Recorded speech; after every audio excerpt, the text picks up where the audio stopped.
Hantungan na nga ba ito ng kapalaran?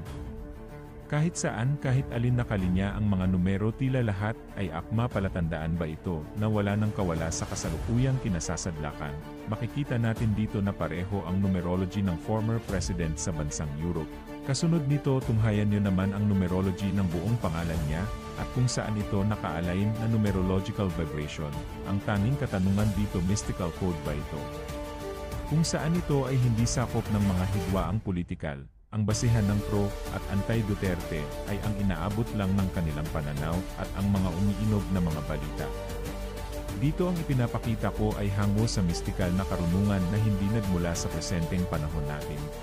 Ngayon ay natunghayan natin ang mga numerological value sa inyong pananaw, mga kalakbay sa daigdig ng kababalaghan. Nagkataon lang ba ito o sadyang takda ng kapalaran at inog ng karma?